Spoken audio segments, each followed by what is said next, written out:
Wet conditions are blamed for a crash that injured 3 people Monday afternoon in Geary County. According to the Kansas Highway Patrol, a Jeep Grand Cherokee was traveling in the eastbound lanes of I-70 near Moritz Road, just a couple miles west of the Manhattan exit, when the driver lost control and struck a Buick Encore parked on the south shoulder of the interstate. The impact also pushed the Buick into a Ford Ranger pickup that had pulled off. The driver of the Jeep, 24-year-old Riley Brungard of Hoisington, sustained a minor injury and was transported to a local hospital. The 2 occupants of the Buick, 63-year-old Tammy Bevan Tyler of Overland Park and 60-year-old Mark Taylor of Olathe, sustained minor injuries. They were not transported. The driver of the Ford, 24-year-old Jake Sabania of Fort Riley, was not injured.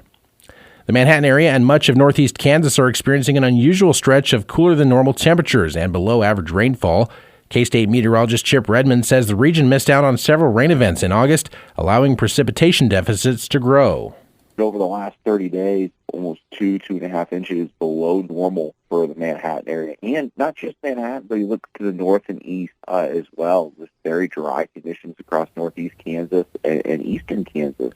While the cooler weather may be welcome for some, Redmond says it's not ideal for farmers drying out their crops ahead of harvest. We need warmer temperatures to help finish them off and get them in a timely manner. It slows that process down. It opens the opportunity for potential fungus or other issues. He says the lack of rain has been a concern for wheat producers preparing for fall planting.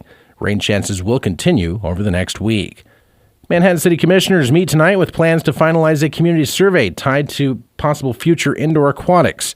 The survey, designed by the ETC Institute, will ask residents how they'd like the city to proceed. It'll also measure support for improvements at Seco Park. The commission will consider condemning 2 properties tied to the Fort Riley Boulevard sidewalk project tonight. On consent, a $400,000 transportation grant for repaving part of Fort Riley Boulevard will be considered, as well as an approval to acquire easements for the Anderson Avenue Road project. Tonight's meeting gets underway at 6 o'clock at City Hall. Riley County Police Department Director Brian Pete will be hosting a town hall discussion this week with residents in the first of planned quarterly engagements to discuss community issues.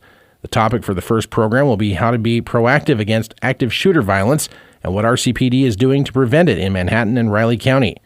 Pete will discuss what families, businesses, and community members can do to stay safe. The town hall will be held at 5:30 Wednesday at the Child Care Business Initiative.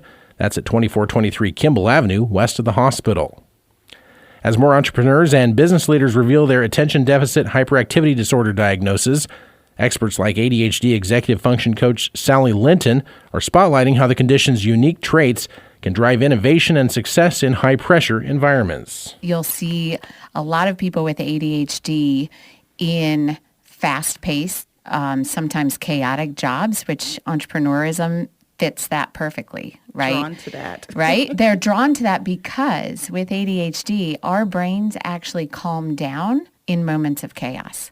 So where somebody else would panic, we are like, I got this, because our brain's running at different speeds and absorbing different things all the time. Linton says while ADHD can present... This is Joe Budden. You and I make decisions every day. But on Prize Picks, being right can get you paid. So I'm here to make sure you don't miss any of the action this football season with Prize Picks, where it's good to be right. With millions of members and billions of dollars in awarded winnings, Prize Picks is the best place to put your takes to the test. Plus, the app is really simple to use and available in 40-plus states, including California, Texas, and Georgia. Just pick 2 or more players across any sport. Pick more or less on their projections, and if you're right, you could cash in. With simple stats and fan-friendly policies, Prize Picks is the best place to make your picks. Most importantly, they don't play about your paper. All transactions on the app are fast, safe, and secure.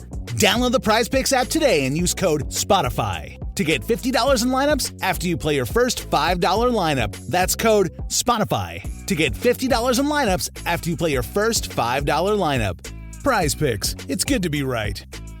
Must be present in certain states. Visit prizepicks.com for restrictions and details. Choosing a bottled Starbucks Frappuccino drink that's all flavor and just 100 calories? Easy. Choosing between creamy vanilla, double chocolate, and sea salt caramel flavors? A little harder. Try the delicious new Starbucks Frappuccino light drinks. Look for them wherever you buy groceries. Start with Starbucks coffee. Challenges that also fuels creativity, resilience, and the ability to think outside the box. Linton was a recent guest on Within Reason with Mike Matson on News Radio KMAN. Good morning, I'm Troy Coverdale with your sports headlines. After scratching out a last-minute touchdown that was the difference in K-State's Saturday night win over North Dakota, Chris Kleiman's football team back at it yesterday, going over film in preparation for this week's contest with Army. We probably put too much attention on Ireland, and rather than turning the page of saying, we know you guys are tired, we know we're getting your bodies back, we probably emphasize that too much.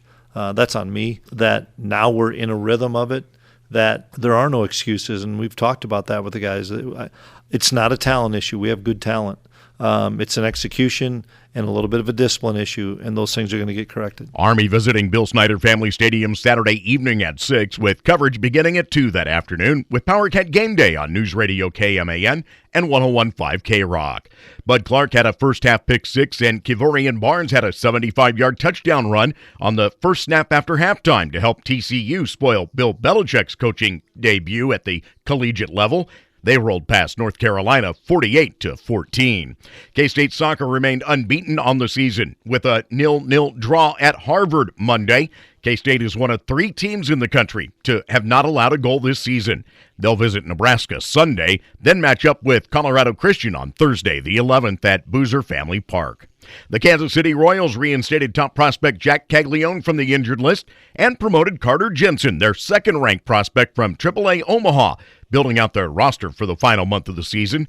Kansas City placed second baseman Jonathan India on the 10-day IL with a sprained left wrist. The Royals open a series with the Angels tonight at 6:40.